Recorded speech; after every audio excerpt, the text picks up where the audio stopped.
ہم نے دیکھا ہے انسانوں کے ریلے سے دنیا نہیں ڈرتی، پاؤں سے معذور لنگڑا بھی ہو لیکن اگر ویل چیئر پر بیٹھ کر لبیک پکارے پورا یورپ ہلنے لگتا ہے۔ مسجد، مدرسہ، مزارات اولیاء، حضور کی ذات، قرآن اور اللہ کی ذات یہ بہت بلند ہے۔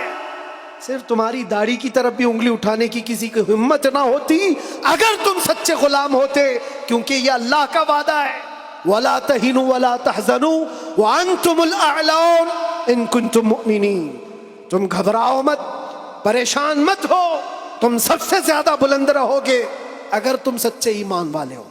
توحید کی امانت سینوں میں ہے ہمارے، آسان نہیں مٹانا نام و نشاں ہمارا۔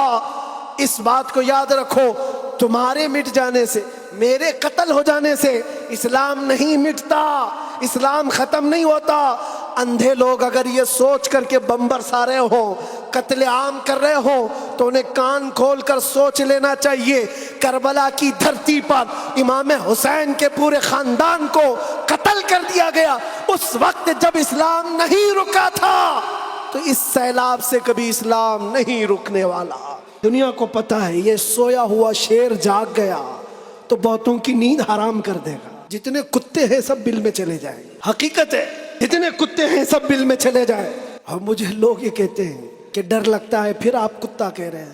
میرے عزیزو، ہم ہندوستان میں رہتے ہیں، ہماری ہر گلی کوچے میں کتا ہوتا ہی ہے۔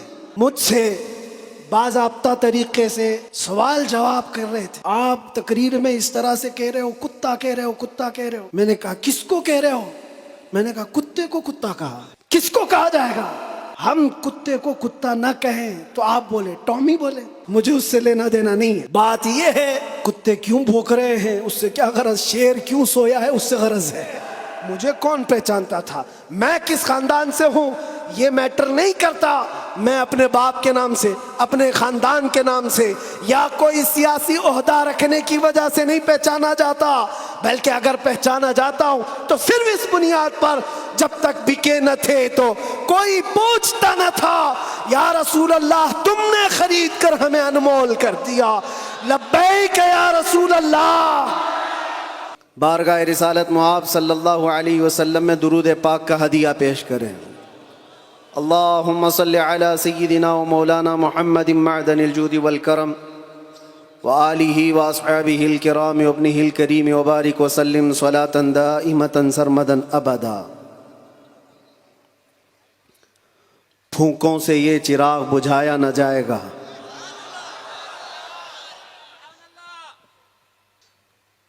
میرے عزیزو، یہاں سے ہم اپنی گفتگو کا آغاز کرتے ہیں۔ آپ کے ہاں اتنا بڑا مجمع جو بیٹھا ہوا ہے،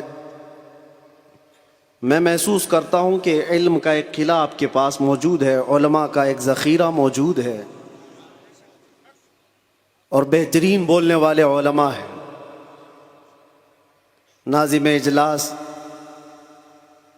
مجھ سے پیشتر جس طرح سے انہوں نے مدرسے کا تعارف کرایا ہے، اللہ تعالیٰ اس مدرسے کو ہمیشہ شاد و آباد رکھے، مرکز اہل سنت و جماعت، مرکز عشق رسول بنائے۔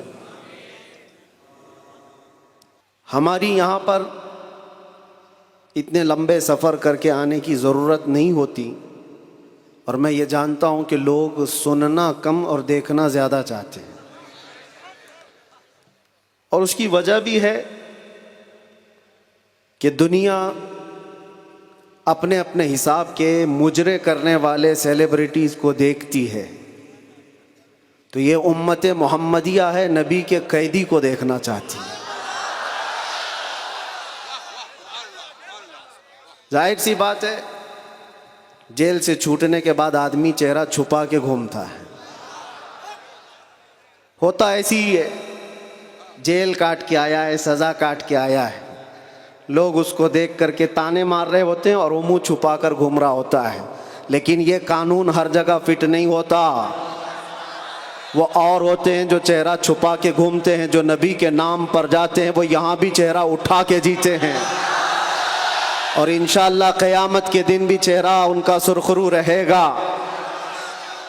اس لیے کہ اقبال نے بہت اچھی بات کہی، آبرو ما زنا میں مصطفیٰ است، ہم سب کی عزت و آبرو مصطفیٰ کے نام سے وابستہ ہے۔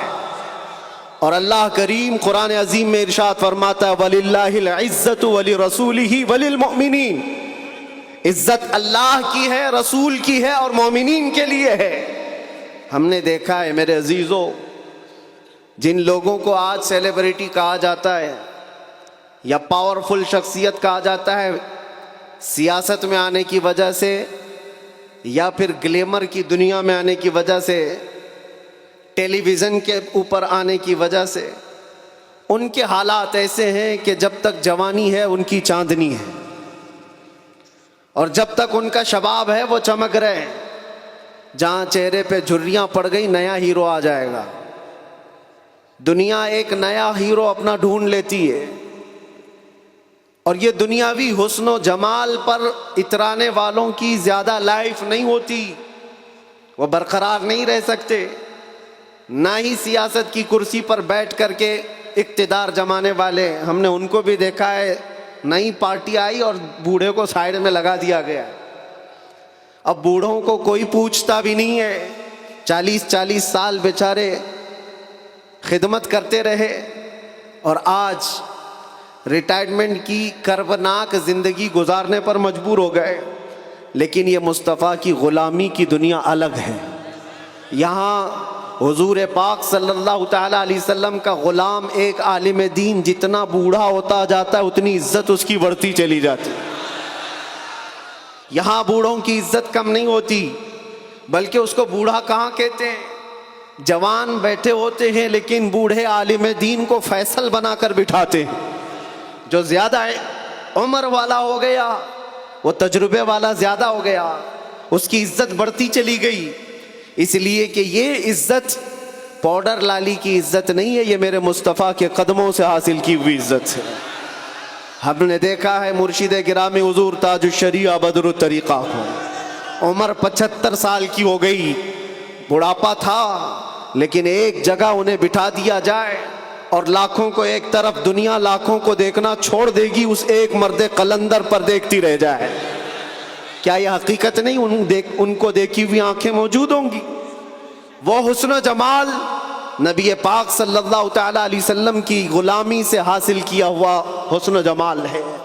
اسی لیے میرے عزیزو یاد رکھو، اسی بات پر میں کہتا ہوں آبرو ما زنا میں مصطفیٰ است، ہم سب کی عزت و آبرو مصطفیٰ کے نام سے ہے۔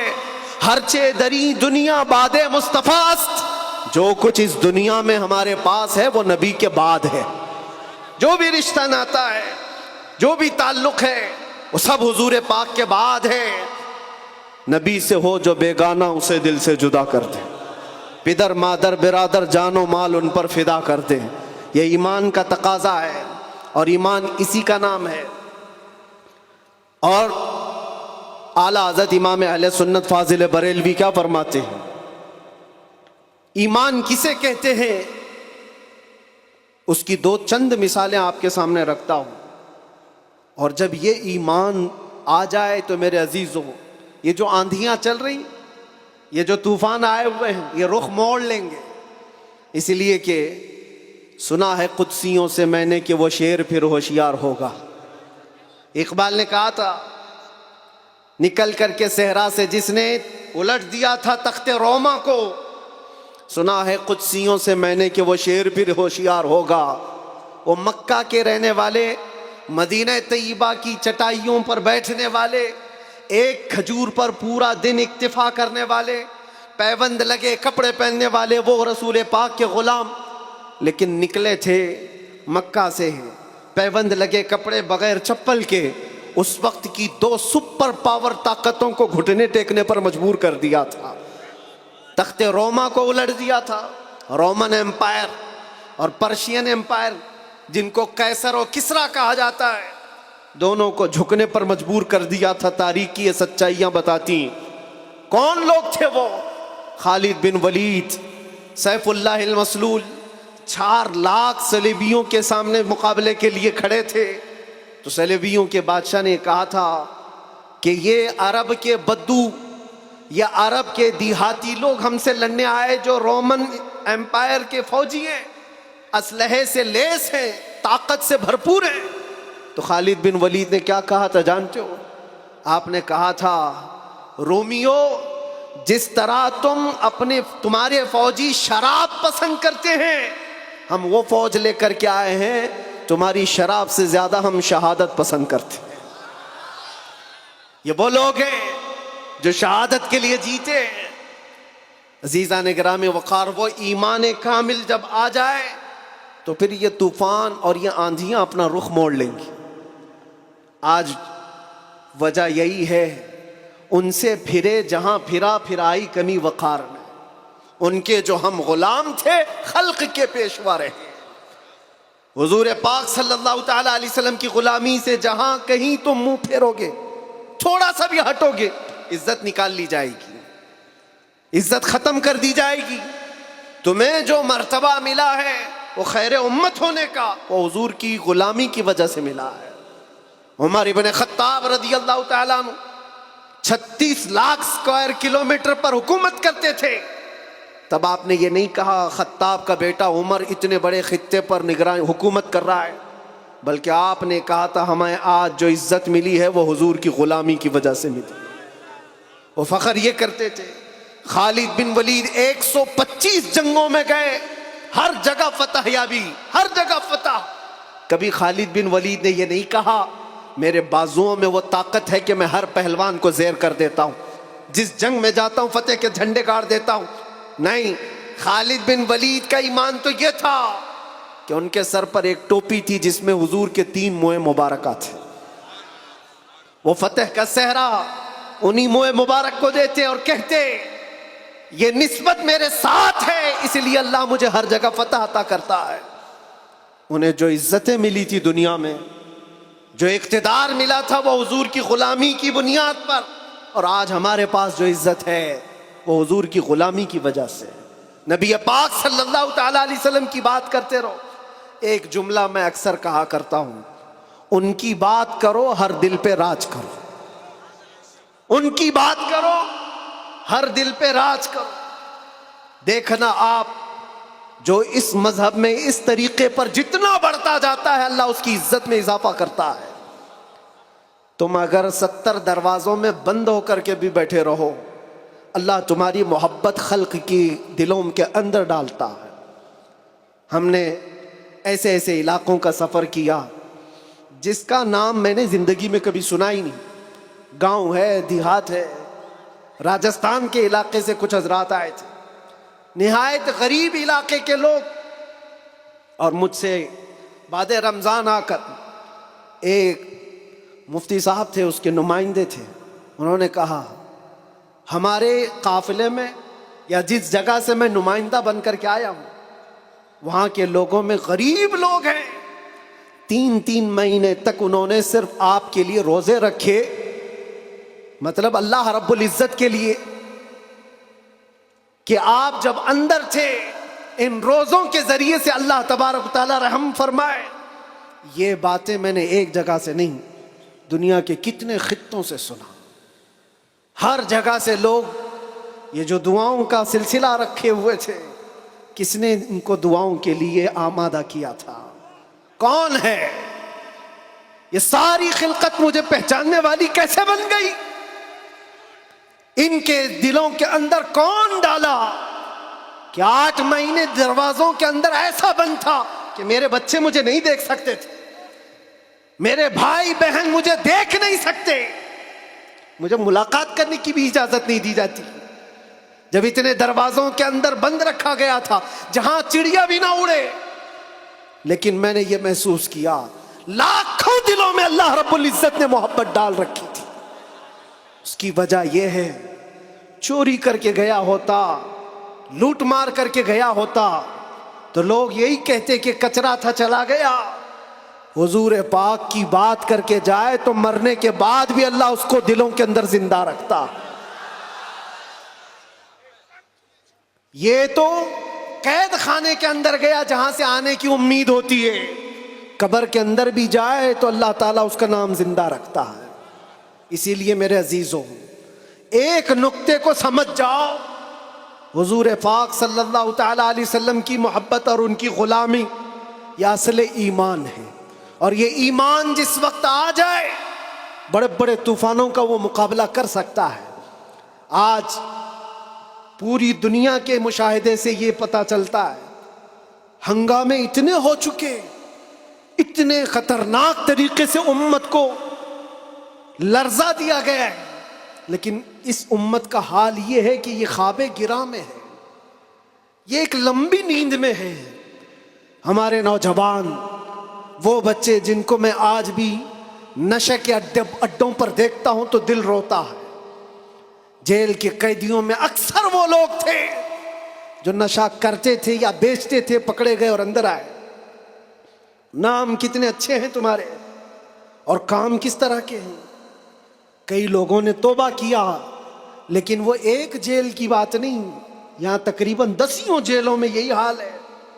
اے نوجوانوں، یاد رکھو ایک بات، اگر حضور سے محبت کرتے ہو تو ہر جمعرات کو تمہارے اعمال فرشتے حضور کی بارگاہ میں لے جاتے ہیں.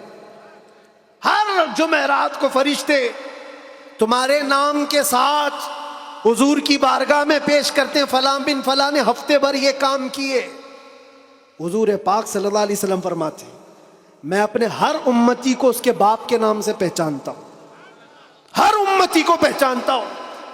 جب اس کے برے اعمال مجھ تک پہنچائے جاتے ہیں تو مجھے غم ہوتا ہے، میں استغفار کرتا ہوں اللہ کی بارگاہ میں. اور جب اچھے اعمال پیش کیے جاتے ہیں تو اللہ کی بارگاہ میں شکر بجا لاتا ہوں. تھوڑا اپنی زندگی کے اوپر نظر ڈال کر دیکھو، کتنے ہفتے ایسے گزر گئے ہوں گے کہ جب ہمارے برے اعمال حضور کی بارگاہ میں پیش کیے جا رہے ہو. کیا یہ اب بھی بدلنے کا وقت نہیں ہے نوجوانوں؟ دنیا یہ چاہتی ہے کہ تم نشے کے اڈوں میں کھوئے رہو.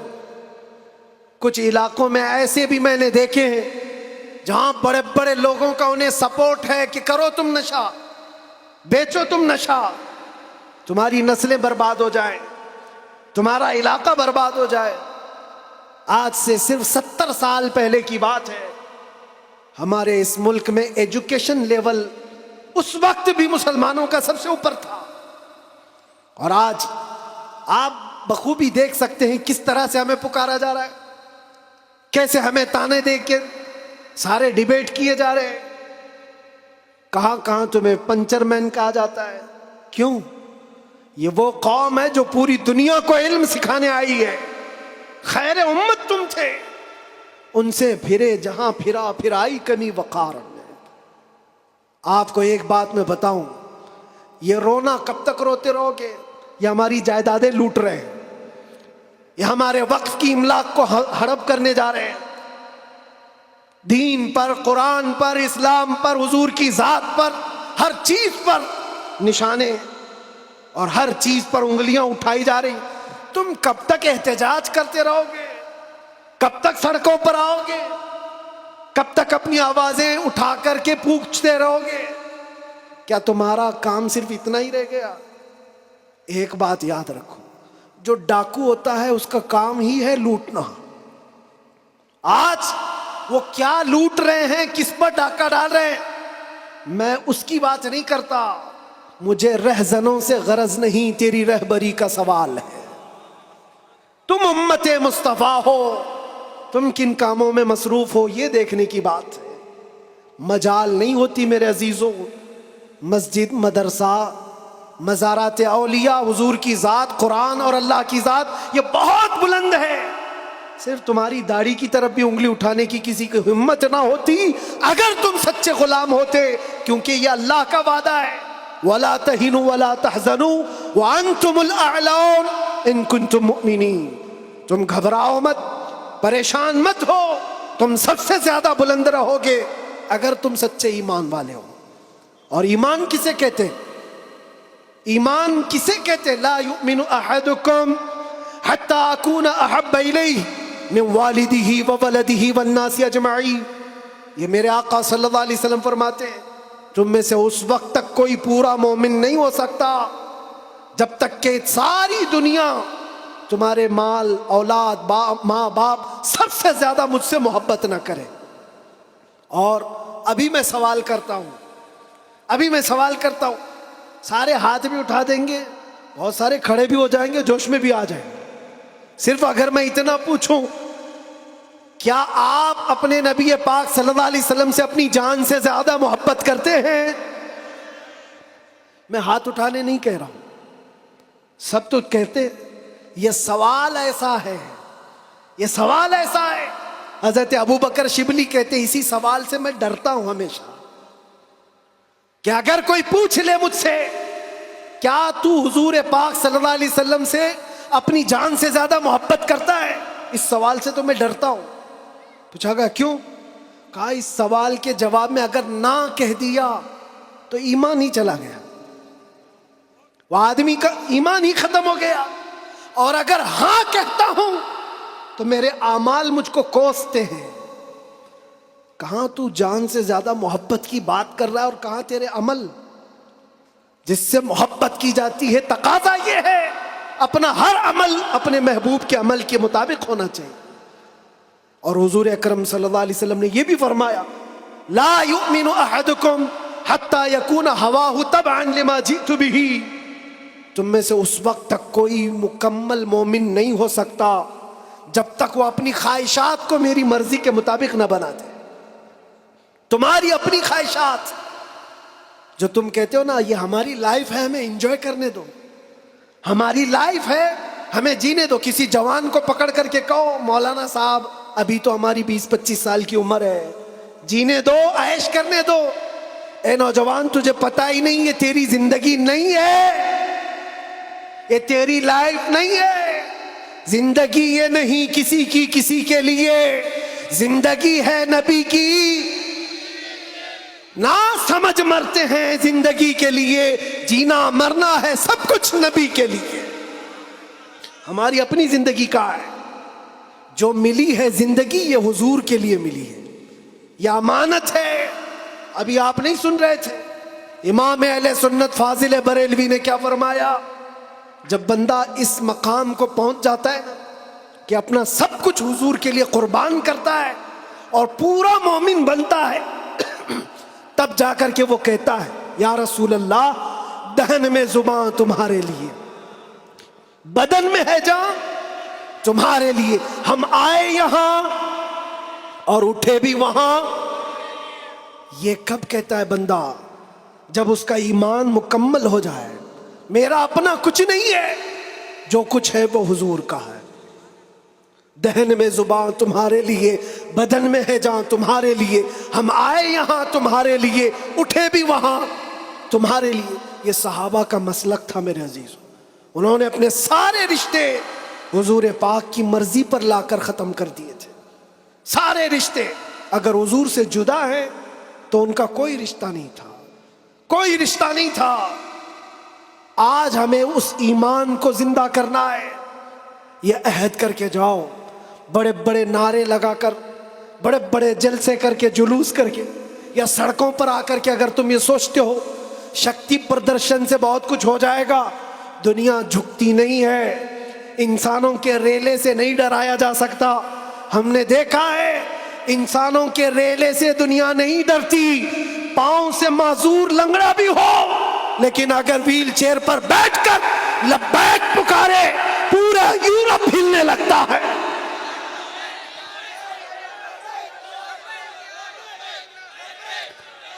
دنیا یہ سیلاب سے نہیں ڈر رہی، دنیا کو اگر خوف ہے تو صرف اس ایمان سے جو عمر ابن خطاب کا تھا، اس ایمان سے ڈر ہے جو خالد بن ولید کے اندر تھا۔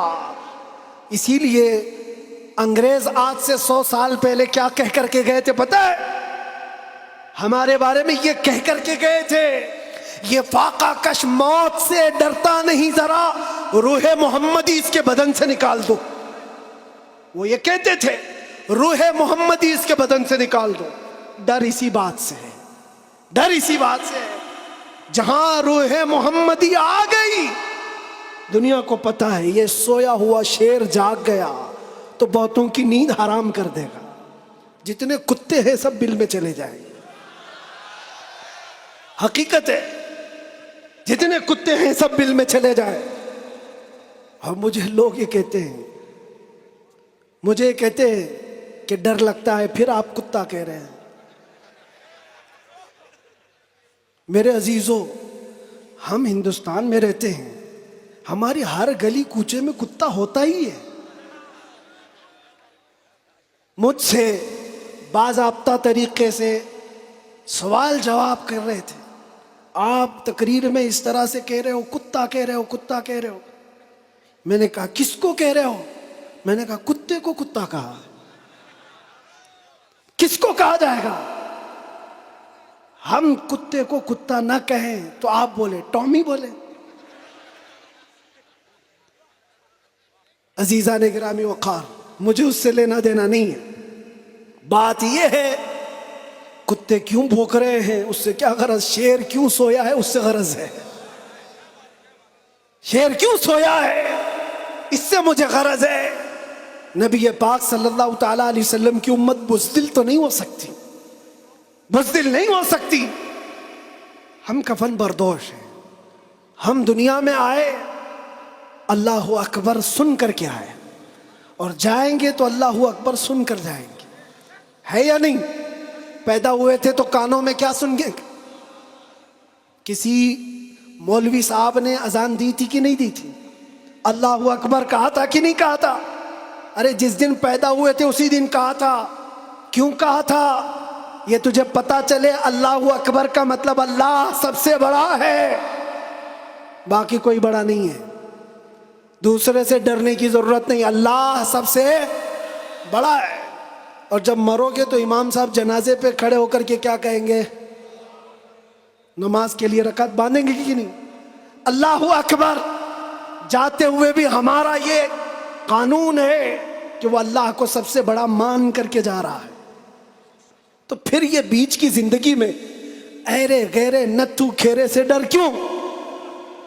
زیادہ سے زیادہ یہاں یہ ہوگا جو ہمارے ساتھ ہوا ہے. میاں یہ تو چند دنوں کی بات تھی. صحابہ اکرام میں وہ لوگ ہیں جو 16 سال تک قید کی سزائیں کاٹے ہیں. حضور پاک صلی اللہ علیہ وسلم کے زمانے میں 16 سال تک قید رکھا گیا. وہ بھی آج مثالیں بہت ہیں، موجود ہیں. آزمائش کا دور، اگر اللہ نے ہماری زندگی میں یہ لکھا ہے تو وہ قبول کرو. اور یہاں آئے ہیں مرنے کے لیے، موت تو آنی ہے سب کی، لیکن ایک مومن موت سے ڈرتا نہیں. کیوں؟ موت اس کے لیے حادثہ ہے جس کا یہ سوچنا ہے کہ مرنے کے بعد جلنا ہے، مرنے کے بعد پھر پتہ نہیں کس شکل میں پیدا ہونا ہے. کتا پیدا ہونا ہے، بلی پیدا ہونا ہے، چوہا پیدا ہونا ہے، سانپ پیدا ہونا ہے. ڈر ہے. مومن موت سے ڈرتا نہیں، اس لیے کہ مومن کا یہ عقیدہ ادھر آنکھ بند ہوگی ادھر دیدار مصطفیٰ ہوگا. اور قبر میں بھی جائے تو کیا خوب کہا ہے ایک عاشق رسول نے، کیا خوب کہا ہے. جب منکر نکیر آ کر اسے اٹھائیں گے سوال جواب دینے کے لیے، تو عاشق مصطفیٰ جو قبر میں گیا وہ کیا کہتا ہے؟ اب تو پائے ناز سے اے فرشتوں کیوں اٹھوں، ارے مر کے پہنچا ہوں یہاں اس دل ربا کے واسطے. جس کے لیے مرا تھا وہ بھی تو وہاں ہوں گے. بس میرے عزیزو، گفتگو کو سمیٹتے ہوئے میں صرف اتنی بات کہوں گا، ان کے جو ہم غلام تھے خلق کے پیشوا رہے، ان سے پھرے جہاں پھرائی کمی وقار میں. تمہیں اللہ قرآن میں فرماتا ہے تم باعزت رہو گے، بلند رہو گے، کامیاب رہو گے، شرط یہ ہے کہ ہمیشہ ایمان کے ساتھ رہو، ایمان کے ساتھ رہو. اور ایمان کون سا ہے؟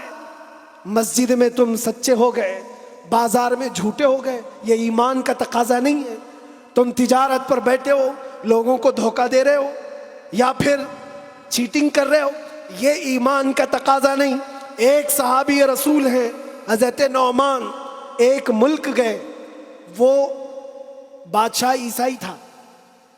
جب اسے خبر ملی کہ عرب کے محمد صلی اللہ علیہ وسلم کا ایک سفیر آیا ہوا ہے، ایمبیسیڈر آیا ہے، تو اس بادشاہ نے ریشم کا قالین بچھایا اور سونے کی کلائی کی ہوئی کرسی رکھا ان کے استقبال کے لیے.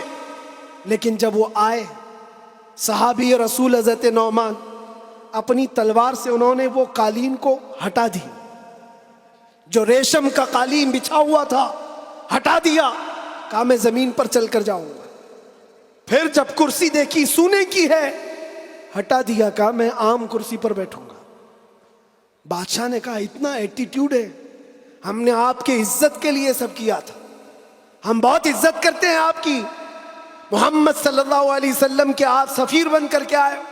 اس صحابی نے کیا جواب دیا؟ کہا میں جس نبی کا ماننے والا ہوں اس نبی نے فرمایا مرد کے لیے ریشم کا استعمال حرام ہے, مرد کے لیے سونے کا استعمال حرام ہے, میں حرام چیز کا استعمال نہیں کر سکتا. وہ کہاں تھے؟ دوسرے ملک میں تھے. حضور کہاں ہیں؟ مدینے میں. بادشاہ نے کہا آپ تو بہت دور ہیں, وہ نبی کے ملک سے کافی دور ہیں, یہاں اگر آپ استعمال کر بھی لیں تو کیا خبر. اس صحابی نے جلال میں کہا میرا ایمان یہ ہے میں جس خطے میں بھی رہوں گا میرے نبی کا غلام بن کر رہوں گا. دھوکہ نہیں دے سکتا اپنے نبی کو کہ یہاں پر حضور کا غلام ہوں اور کسی جگہ غلام نہیں ہے. آپ سب کی بھی زندگی ایسی ہو کہ دنیا تمہیں کسی بھی جگہ دیکھے تو پہچان لے کہ حضور کا غلام ہے, سچ بولتا ہے, دھوکہ نہیں دیتا, جھوٹ نہیں بولتا. یہ تمہاری خصلتیں ہونی چاہیے, تمہاری عادتیں ہونی چاہیے. آج اگر کوئی یہ پوچھے نشہ کہاں ملتا ہے تو تمہارے محلے کی طرف کوئی اشارہ نہ کرے, کوئی تمہارے محلے کی طرف نہ آئے. سب کی یہ ذمہ داری ہر نوجوان کی کہ جانتے ہو حضور فرماتے ہیں تمہارے تلوے میں کانٹا بھی چبھے تو اس کے درد کا مجھے احساس ہوتا ہے. وہ نبی, اور تم اگر نشہ کر کر کے اپنے آپ کو تباہ کر لو گے, اپنے آپ کو برباد کر لو گے تو اس رسول کو بھی آپ ٹھیس پہنچا رہے ہو, حضور پاک صلی اللہ تعالی علیہ وسلم کو تکلیف پہنچا رہے ہو. بدلو اپنی اس زندگی کو. اور میرا میسج یہی ہے اٹھو وہ گر نہ حشر نہ ہوگا پھر کبھی, دوڑو کے زمانہ چھال اپنی چل گیا. قوت عشق سے ہر پست کو بالا کر دو, دہر میں نام محمد سے اجالا کر دو, دہر میں نام محمد سے اجالا کر دو. اور یہ جو رونا ہے ہمارا, یہ سارے مسئلوں کا حل کیا ہوگا, ہمارا فیوچر کیا ہوگا, ہمارا مستقبل کیا ہوگا. ارے اللہ کریم قرآن میں فرمایا ہے جس سے میں اپنی گفتگو کا آغاز کیا تھا, پھونکوں سے یہ چراغ بجھایا نہ جائے گا. یہ دین اسلام تمہارے اور ہمارے باپ سے چلایا نہیں جائے گا, یہ اللہ کریم کا نظام ہے. چنگیز بھی آئے, ہلاکو بھی آئے, بڑے بڑے آئے, سڑے سڑے آئے, اس درخت کو ہلانے کی کوشش کرتے رہے اور نام و نمود بھی ختم, نام و نمائش بھی ختم, سب چلے گئے. باقی مگر اب تک نام و نشاں ہمارا, یونان و مصر و روما سب مٹ گئے جہاں سے, باقی مگر ہے اب تک نام و نشاں ہمارا. اقبال نے یہ سچ کہا تھا توحید کی امانت سینوں میں ہے ہمارے, آسان نہیں مٹانا نام و نشاں ہمارا. اس بات کو یاد رکھو, تمہارے مٹ جانے سے, میرے قتل ہو جانے سے اسلام نہیں مٹتا, اسلام ختم نہیں ہوتا. اندھے لوگ اگر یہ سوچ کر کے بم برسا رہے ہوں, قتل عام کر رہے ہوں تو انہیں کان کھول کر سوچ لینا چاہیے. کربلا کی دھرتی پر امام حسین کے پورے خاندان کو قتل کر دیا گیا اس وقت جب اسلام نہیں رکا تھا, تو اس سیلاب سے کبھی اسلام نہیں رکنے والا. یہ صبح قیامت تک چمکتا دمکتا رہے گا. اللہ فرماتا ہے ولو کری ہل کافرون, اگرچہ کافروں کو اچھا نہ لگے, اللہ تعالیٰ اس دین کو غالب رکھے گا.